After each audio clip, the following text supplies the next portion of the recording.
de tout et partout.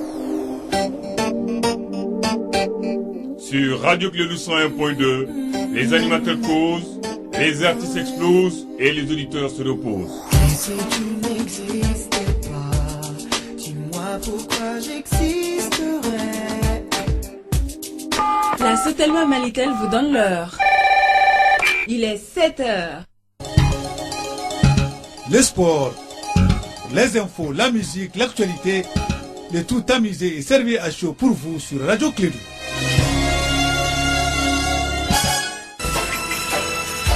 Radio Clédou, le journal avec Sotelma Malitel. Mesdames et messieurs, fidèles auditeurs et conditionnels de Clédou, que vous soyez à Bamako, au Mali, en Afrique, en Asie, en Europe, en Amérique ou en Océanie, on vous dit bonjour et bienvenue, quel que soit le moment ou l'heure où vous êtes en train de nous écouter.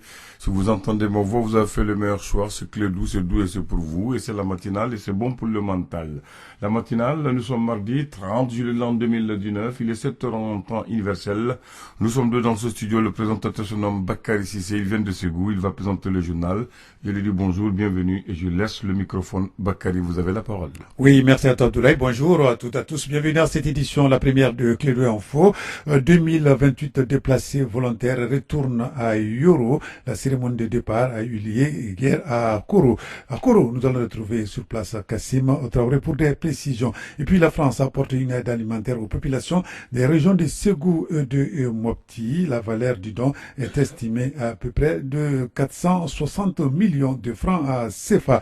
Etienne Niaré, reportage. Et puis la première conférence des cadres de l'Alliance républicaine pour le progrès ARP, c'était le week-end dernier au cœur de Badalabougou. Dans ce journal, nous allons donc vous proposer l'intervention de Thiema Hubert Koulibaly. Il est le président de la coalition. Donc dans ce journal, on en parlera également. C'est le titre de ce journal. Le développement dans un instant.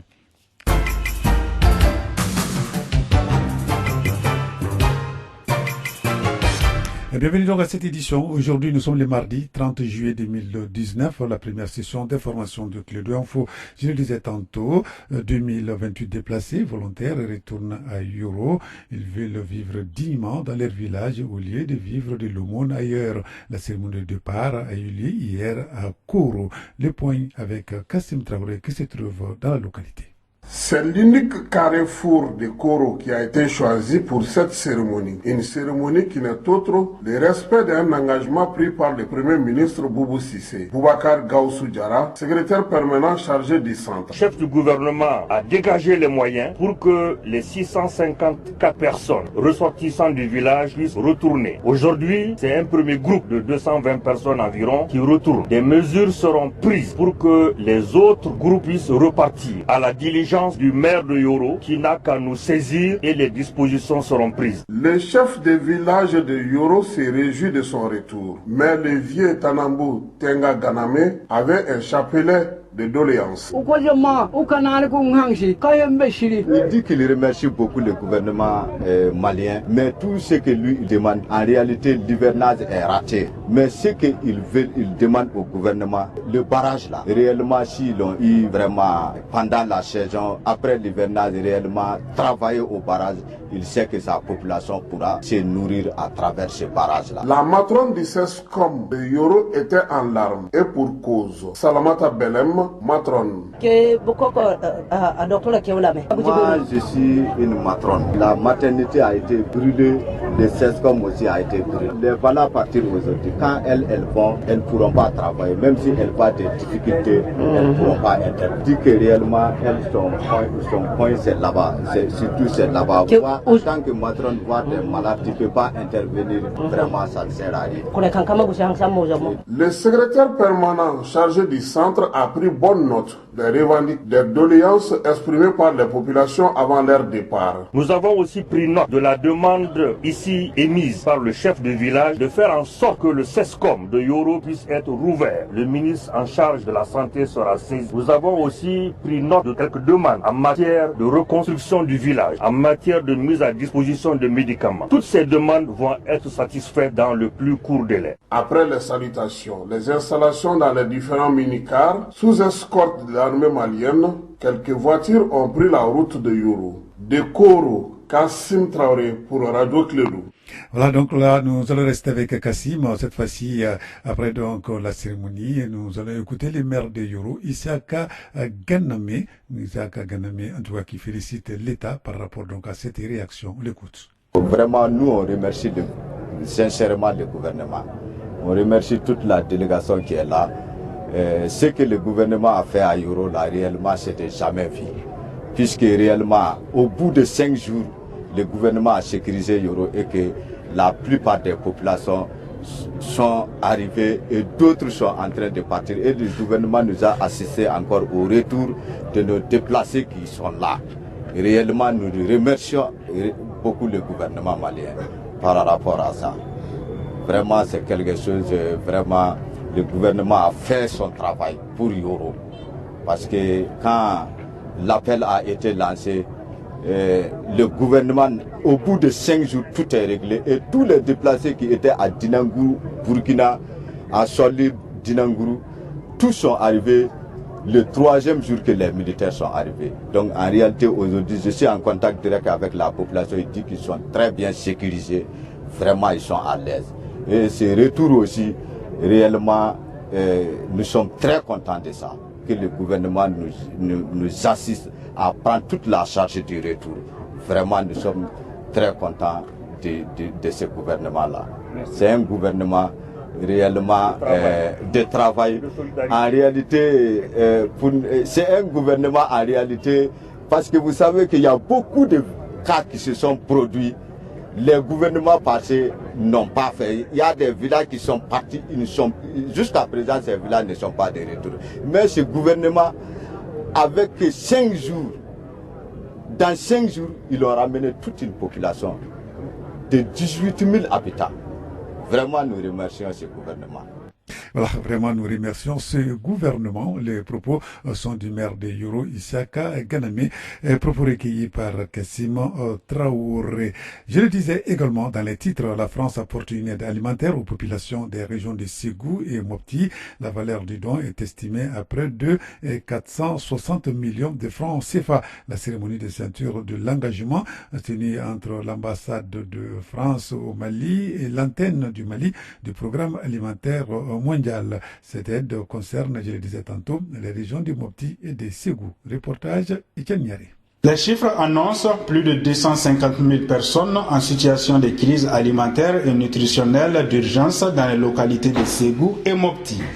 Cette aide alimentaire de la France vise à assister plus de 7064 personnes déplacées vers les capitales régionales. Joël Meyer, ambassadeur de France au Mali. Face à ce constat, la France poursuit son appui à travers le PAM pour un montant de près de 460 millions de francs de CFA, 700 000 euros. L'objectif est double, fournir une aide alimentaire d'urgence à plus de 7000 personnes déplacées, victimes des catastrophes naturelles ou des chocs de production, et également permettre la prise en charge de près de 14 000 enfants de moins de 5 ans qui souffrent de malnutrition. Avec ce nouvel appui, ce sont au total près de 250 000 personnes auxquelles la France aura, à travers notamment votre vecteur, chère Sylvia, aura apporté une aide alimentaire depuis le début de l'année, dont environ 12 000 personnes bénéficiaires au nord, 145 000 au centre et 90 000 au sud, pour un montant total de 3,4 milliards de francs CFA, soit plus de 5,2 millions d'euros. Selon Sylvia Caruso, représentante et résidente du programme alimentaire mondial au Mali, cette action arrive au bon moment. C'est une contribution qui servira à poursuivre l'appui au gouvernement dans son plan de réponse nationale aux crises, comme vous l'avez évoqué, pendant cette période de soudure qui est normalement déjà difficile, mais qui l'est autant plus dans cette contexte de crise, violence et déplacement. Qu'on l'avait évoqué, les déplacements particulièrement, les déplacements des populations internes, c'est un facteur qui préoccupe et rend la situation encore plus grave, car ces gens ont quitté leur champ, ont quitté leur avoir et ils se trouvent aujourd'hui dépourvus de moyens de subsistance, et même ceux qui ne sont pas déplacés ont des difficultés à accéder à leur champ pour vaquer à leur activité normale. Depuis le début de l'année 2019, la France a contribué à la réduction de l'insécurité alimentaire et de la malnutrition avec le décaissement d'un montant total de 3,4 milliards de francs CFA. Clé d'info, première édition, la première conférence des cadres de l'Alliance Alliance républicaine pour le progrès ARP s'est déroulée le week-end dernier au cadre de Badalaboku. Au cours de la journée, les cadres des différents partis politiques et mouvements associatifs de l'Alliance se sont concertés sur les questions brûlantes de la nation. Des précisions ici avec Tieman Iber Koulibaly, il est le président de la coalition au micro de Mariam Kamara. Nous sommes une coalition d'organisations politiques qui couvre le spectre politique malien en allant de la majorité à l'opposition. Et nous voulons apporter notre contribution au débat politique. Nous voulons apporter notre contribution à la palette des solutions qui sont proposées pour amener plus d'apaisement, amener plus de cohésion nationale, faire en sorte que le débat politique aille au-delà des paradigmes qui ont été les nôtres pendant la période précédente. Il y a beaucoup de sujets brûlants. On est dans une situation qui présente beaucoup d'urgence. C'est d'ailleurs la raison pour laquelle, étant une organisation nouvelle, nous avons un calendrier de travail qui nous conduit à cette première conférence des cadres. Avant celle-là, nous avions réuni les présidents, secrétaires généraux et secrétaires politiques dans une réunion précédente afin de construire notre propre cohésion interne. Nous avons aujourd'hui la première conférence des cadres. Après ça, nous aurons une série d'animations à la base. Nous allons certainement commencer par les 6 communes du district de Bamako. Et puis, nous allons pousser un peu plus vers l'intérieur pour que nous puissions recevoir de notre base les points de vue qui sont nécessaires et qui vont nous aider à structurer notre discours. Voilà, donc là, c'était Tieman Iber Koulibaly, le ministre de la coalition, propos recueillis par Mariam Kamara cette fois-ci. Donc, le ministre de la réforme institutionnelle et des relations avec la société civile, Amadou Thiam, a visité hier, lundi, la Confédération syndicale des travailleurs du Mali, CSTM. Cette visite rentre dans le cadre de la mise en œuvre du dialogue politique inclusif. Le ministre Thiam est venu pour échanger avec le personnel de la CSTM afin d'élaborer un plan d'action sur la question du dialogue. Pour plus de précisions, nous allons écouter respectivement Amadou Thiam, ministre de la réforme institutionnelle et des relations avec la société civile, et Amadoun Amio Guindo, secrétaire général de la Confédération syndicale des travailleurs du Mali. Les propos sont recueillis par Assa Diawara. Ces rencontres s'inscrivent dans le cadre de faire en sorte que toutes les forces de la nation se retrouvent dans la préparation de ce dialogue politique inclusif. Il est important de souligner qu'avec le comité préparatoire qui est en train d'être mis en place, il est important que le département dont je suis en charge puisse recueillir tous les avis par rapport aux propositions de termes de référence avant même la terme de validation de ces termes de référence pour le dialogue politique inclusif. Et c'est une étape pour nous qui est extrêmement importante et j'ai pu apprécier les différents propos des 2 centrales syndicales et j'ai apprécié la franchise avec laquelle les propos ont été tenus et j'ai insisté à ce que ces mêmes propos soient tenus au cours de ce dialogue. C'était un dialogue sans tabou, un dialogue franc qui nous permettra en tant que peuple de nous affirmer. Nous estimons que c'est une très bonne démarche, que le ministre lui-même se soit déplacé au regard de cette préoccupation nationale pour venir s'entretenir avec l'organisation syndicale, la CSTM. Il faut dire que c'était une attente quand même au niveau de cette centrale qui depuis 2012 n'a cessé de demander l'organisation d'une conférence nationale. Alors aujourd'hui, je pense que les autorités sont assez engagées et veulent aller à ce débat national pour relever les défis que nous connaissons aujourd'hui pour notre pays. Donc nous estimons que c'est bien et nous pensons ensemble, si Dieu le veut, pouvoir participer à ce débat national et voir comment aider, sinon apporter notre contribution, disons, à la résolution des différentes crises que nous connaissons actuellement. Voilà, donc là, c'était lors de la visite du ministre de la Réforme institutionnelle et des relations avec la société civile, Amadou Thiam, au niveau de la CSTM. Nous allons continuer avec les activités des membres du gouvernement. L'EDF, aujourd'hui, c'est la 2e journée, après la journée d'hier. Aujourd'hui encore, les enfants donc sont à l'école pour les différentes épreuves de la journée. Et c'est le ministre de l'Environnement, Ousseini Amio Guindo, qui a lancé les épreuves du DF à Koro, c'est au groupe scolaire Djungunde Dolo de Koro que le ministre de l'Environnement et de l'Assainissement du Développement durable, donc Guindo, a procédé à l'ouverture donc de la première enveloppe des épreuves du DF en présence des autorités locales. Il faut noter que donc le ministre a eu à passer son DF dans ce même établissement. Donc nous allons l'écouter donc après avoir donc donné donc le temps du DF à Koro. Koro, comme vous le savez, a connu une année très difficile en termes de sécurité, ce qui, avec aussi, donc globalement au niveau du Mali, avec les grèves que nous avons connues, donc l'année scolaire a été très difficile. Très difficile en termes de sécurité, mais très difficile aussi en termes de grève. Et le DF se tient aujourd'hui 29 juillet, donc ça a tout son sens. Donc nous sommes venus non seulement encourager les jeunes, mais également les rassurer comme quoi l'État est là, les autorités sont là et que les dispositions sont prises pour que au moins ces examens de fin d'année se passent dans de très bonnes conditions. Et je pense que nous avons été heureux de constater aujourd'hui à 8 heures la présence dans les salles de classe de ce centre, en tout cas tous les élèves, et aussi avec l'encadrement, et tout le monde est là. Donc c'est vraiment heureux et c'est à saluer. Un message, c'est juste pour souhaiter bonne chance à tous ceux qui aujourd'hui en fait font le DEF. Souhaiter à ce que ce soit un examen sans fraude. Demander à ce que les élèves, en tout cas, comptent d'abord sur eux-mêmes pour pouvoir réaliser cela. Alors donc là, c'était le ministre de l'Environnement, Ousini Amiou Guindo, qui a lancé les épreuves du DF à Koro hier. Nous allons revenir ici à Bamako, cette fois-ci pour suivre les activités du maire du district de Bamako. Il a visité hier, il était sur les sites donc des travaux de surcreusement de certains marigots collecteurs dans le district de Bamako. La visite donc a eu lieu hier lundi et les endroits concernés par la visite sont notamment les ponts tordus de Nyamakuro, les ponts de Fasokanou et les ponts de Ntomikorobuku. Au cours de cette visite, quelques insuffisances ont été constatées. Nous allons écouter Adama Sangaré, maire du district de Bamako, propos recueillis par Etienne Niari. En fait, c'est un projet traditionnel. C'est un projet traditionnel chaque année. La mairie du district lance un programme de curage, de canalisation. La spécificité de cette année est que le gouvernement s'est résolument engagé à nos côtés pour demander d'aller après le curage au surcreusement. Parce que nous avions constaté que les collecteurs étaient engorgés à un certain niveau. C'est toutes choses qui ont occasionné la première inondation de la saison hivernale. Donc c'est pour cette raison, ce programme, bien qu'il soit traditionnel, a fait l'objet d'une attention toute particulière cette année. C'est sûr, le fonds de la mairie affecté par le gouvernement à l'assainissement. Je retiens que depuis un mois que les travaux ont commencé, surtout que les travaux ont commencé sur fonds propres des entreprises, il y a eu un préfinancement des entreprises. Les uns et les autres, effectivement, se sont adonnés, se sont engagés, on sent la détermination au travail. Comme toute œuvre humaine, il y a des imperfections.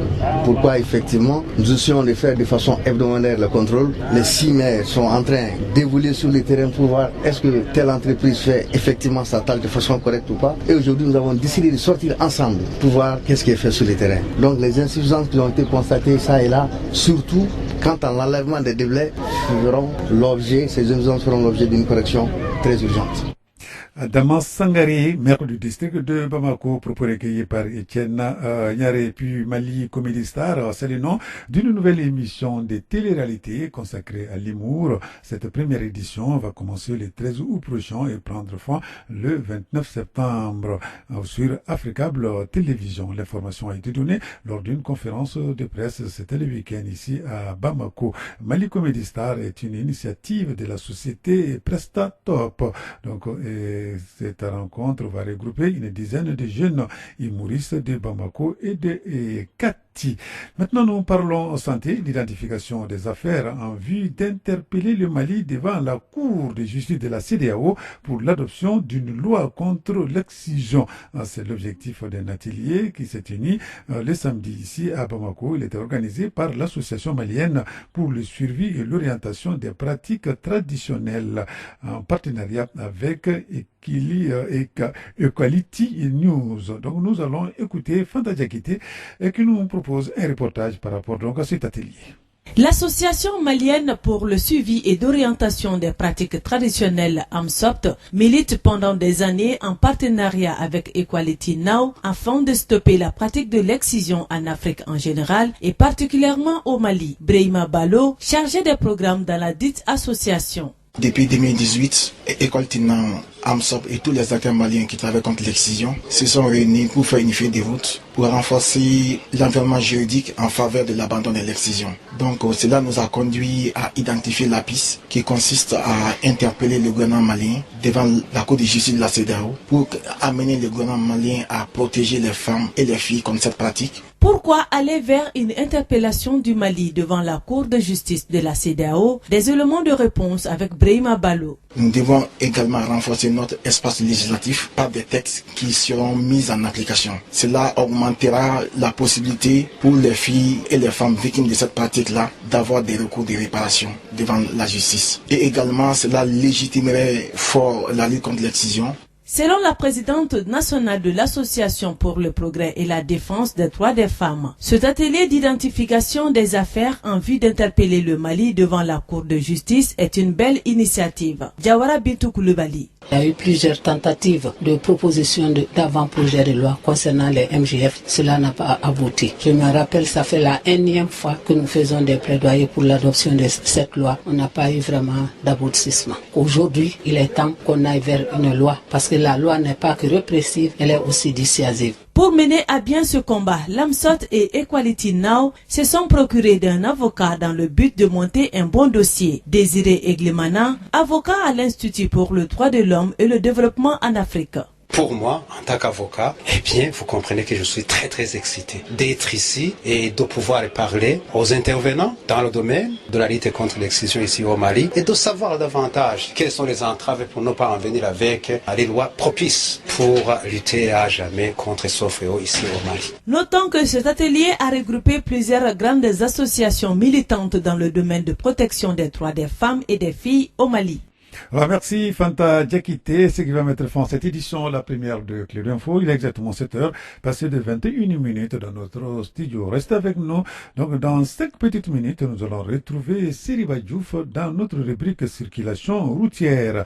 Qu'attend la rédaction? Donc, vous allez retrouver Mariam Kouyaté à 13h pour la seconde session d'information. Merci une fois de plus pour votre aimable attention. Dans un instant, la suite du programme. Radio Kédou, le journal avec Sotelma Malitel.